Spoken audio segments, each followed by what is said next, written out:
Hello everyone, so in this video lecture I am going to explain the this constructor calling statement. तो इस video lecture में मैं आपको बता रहा हूँ दिस कंस्ट्रक्टर कॉलिंग स्टेटमेंट के बारे में। So in Java we have a this constructor calling statement and super constructor calling statement. तो हमारे पास जावा में दिस कंस्ट्रक्टर कॉलिंग स्टेटमेंट होता है और सुपर कंस्ट्रक्टर कॉलिंग क्या होता है, स्टेटमेंट होता है।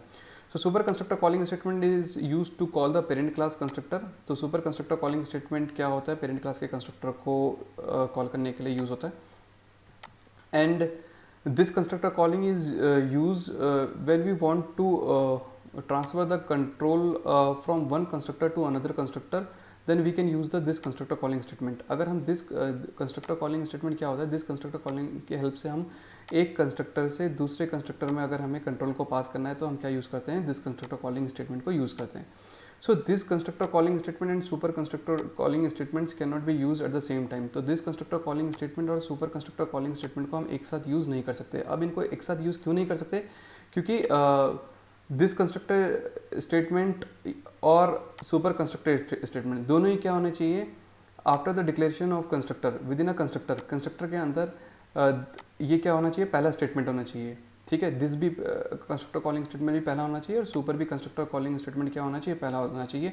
तो इस तरीके से हम दिस कंस्ट्रक्टर कॉलिंग स्टेटमेंट और सुपर कंस्ट्रक्टर कॉलिंग स्टेटमेंट को दोनों को एक साथ नहीं ले सकते, क्योंकि दिस भी क्या होगा, पहला स्टेटमेंट होगा with in a constructor body, और सुपर भी क्या होगा, पहला स्टेटमेंट होगा with in a constructor body.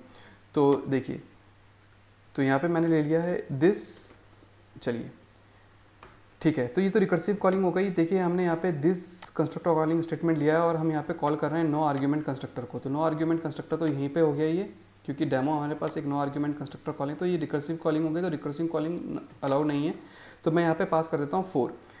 ठीक है, जब हम ऑब्जेक्ट क्रिएट करेंगे, डेमो क्लास का ऑब्जेक्ट अगर हमने क्रिएट करा और उस डेमो ऑब्जेक्ट से अगर हमने नो आर्ग्यूमेंट कंस्ट्रक्टर को इन्वोक कराया, तो हमारा पहली लाइन एग्जीक्यूट होगी curly brace, and second line जैसे ही हमारा कंट्रोल इस लाइन को एग्जीक्यूट करेगा तो हमारा कंट्रोल जो एग्जीक्यूशन का कंट्रोल है वो ट्रांसफ़र हो जाएगा हमारे ये वाले कंस्ट्रक्टर में, जिसके पास एक आर्ग्यूमेंट है वो भी इंट टाइप का है। ठीक है, तो मैं इसका ऑब्जेक्ट क्रिएट करके आपको बताता हूँ।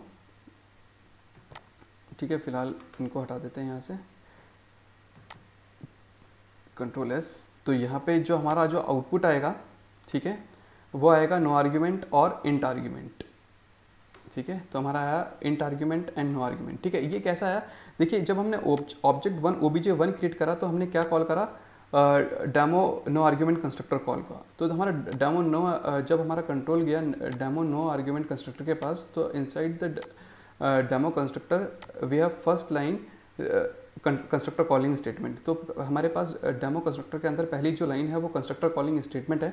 तो यहाँ से हमने कॉल करा है एक कंस्ट्रक्टर कॉल करा है जिसके पास एक आर्ग्यूमेंट है और वो भी किस टाइप का आर्ग्यूमेंट है, इन टाइप का है। तो हमारा कंट्रोल पहले जब हमने obj1 ऑब्जेक्ट क्रिएट करा है तो पहले हमारा कंट्रोल गया नो आर्ग्यूमेंट कंस्ट्रक्टर में, फिर यहाँ पे पहली लाइन से हमारा ट्रांसफ़र हो गया, जैसे हमारी ये वाली लाइन एग्जीक्यूट हुई तो यहाँ से हमारा कंट्रोल ट्रांसफ़र हो गया इंट आर्ग्यूमेंट वाले कंस्ट्रक्टर में। तो जब ये हमारा कंट्रोल यहाँ पे आया इंट आर्ग्यूमेंट वाले कंस्ट्रक्टर में, तब हमारा प्रिंट हुआ इंट आर्ग्यूमेंट, और फिर दोबारा से कंट्रोल हमारा क्या कहाँ गया, जहाँ से कॉल हुई थी।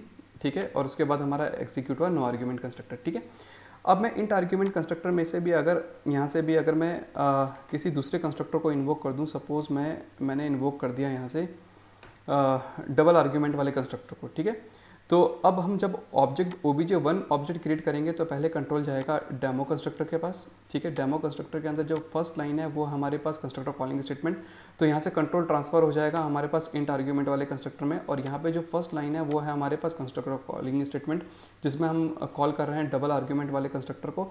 तो यहाँ से हमारा कंट्रोल ट्रांसफ़र हो जाएगा कंस्ट्रक्टर के पास जिसके पास वन आर्ग्यूमेंट है ऑफ टाइप डबल। तो सबसे पहले हमारा जो कंस्ट्रक्टर कंप्लीट एग्जीक्यूट होगा वो डबल आर्ग्यूमेंट वाला होगा, फिर हमारा इंट आर्ग्यूमेंट वाला कंस्ट्रक्टर कंप्लीट होगा। ठीक है, फिर हमारे पास नो आर्ग्यूमेंट वाला कंस्ट्रक्टर का क्या आएगा, एग्जीक्यूशन कंप्लीट होगा। तो यहाँ पे जो आउटपुट आएगा वो जो यहाँ पे जो आउटपुट आने वाला है वो आएगा double argument, int argument and no argument. तो इसको कंपाइल करके देख लेते हैं। तो double argument, int argument, no argument. तो आप इस तरीके से देख सकते हैं, अगर आपको एक कंस्ट्रक्टर से दूसरे कंस्ट्रक्टर को अगर इन्वोक करना है तो आप दिस कंस्ट्रक्टर कॉलिंग स्टेटमेंट को यूज़ कर सकते हैं। ठीक है ना, तो इस तरीके से हमारे पास क्या होती है कंस्ट्रक्टर में हम इन्वोक कर सकते हैं from one constructor to another constructor. ठीक है, recursive calling is not allowed. ठीक है, देखिए यहाँ पे क्या कर रहे हैं हम, कंस्ट्रक्टर डेमो कंस्ट्रक्टर के अंदर से हम डेमो के हमारे पास फर्स्ट जो कंस्ट्रक्टर है हमारे पास वो नो आर्ग्यूमेंट कंस्ट्रक्टर है, और नो आर्ग्यूमेंट कंस्ट्रक्टर के अंदर से हम कंस्ट्रक्टर कॉलिंग स्टेटमेंट ले रहे हैं, और कंस्ट्रक्टर कॉलिंग स्टेटमेंट से ही हम दोबारा से नो आर्ग्यूमेंट कंस्ट्रक्टर को क्या है इन्वोक कर रहे हैं। तो ये जब हमारा OBJ1 ऑब्जेक्ट क्रिएट होगा तो हमारे पास नो आर्ग्यूमेंट वाला कंस्ट्रक्टर इन्वोक होगा, नो आर्ग्यूमेंट वाले कंस्ट्रक्टर के अंदर से ही हम क्या कर रहे हैं, नो आर्ग्यूमेंट कंस्ट्रक्टर को दोबारा से क्या कर रहे हैं, इन्वोक कर रहे हैं। तो ये क्या हो रहा है हमारे यहाँ पे रिकर्सिव कॉलिंग हो रही है सेम कंस्ट्रक्टर को, तो ये अलाउड नहीं है, तो हमारा प्रोग्राम यहाँ पे कंपाइल ही नहीं होगा। ठीक है, तो recursive constructor invocation is not allowed, तो आपको इस बात का ध्यान रखना है। ठीक है, recursive constructor invocation is not allowed, कि आप रिकर्सिव कॉलिंग नहीं कर सकते कंस्ट्रक्टर्स में। और दूसरी चीज़ जो ये कंस्ट्रक्टर कॉलिंग स्टेटमेंट होना चाहिए, it should be the first statement. जो कंस्ट्रक्टर कॉलिंग स्टेटमेंट होगा ये पहला स्टेटमेंट होना चाहिए। अगर हमने इसको सेकंड स्टेटमेंट बना दिया inside the constructor, inside the body of constructor, तो will get compile time error. देख लीजिए मैं इसको प्रोग्राम को कंपाइल करके दिखाता हूँ आपको। देखिए, call to this must be the first statement, so it should be the first statement. तो यहाँ पे अगर मैं इसको कमेंट कर दूँ, ठीक है, अब हमारे प्रोग्राम में कोई दिक्कत नहीं है। ठीक है, अब ये प्रोग्राम सक्सेसफुली क्या हो जाएगा, कंपाइल होना चाहिए। सो इट शुड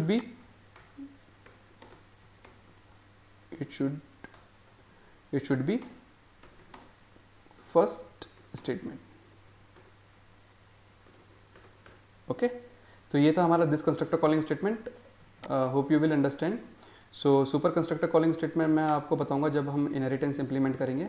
तो यहाँ पे था दिस कंस्ट्रक्टर कॉलिंग स्टेटमेंट। तो दिस कंस्ट्रक्टर कॉलिंग स्टेटमेंट क्यों यूज़ होता है, to transfer the control from one constructor to another constructor. अगर आपको एक कंस्ट्रक्टर से दूसरे कंस्ट्रक्टर में जंप करवाना है तो हम दिस कंस्ट्रक्टर कॉलिंग स्टेटमेंट को यूज़ करते हैं। और दिस कंस्ट्रक्टर कॉलिंग स्टेटमेंट क्या होना चाहिए, पहला स्टेटमेंट होना चाहिए inside the constructor body. Constructor body में ये क्या होना चाहिए, पहला स्टेटमेंट होना चाहिए। और हम सुपर कंस्ट्रक्टर कॉलिंग स्टेटमेंट और दिस कंस्ट्रक्टर कॉलिंग स्टेटमेंट को एक साथ नहीं ले सकते। ठीक है, सो थैंक्स फॉर वॉचिंग।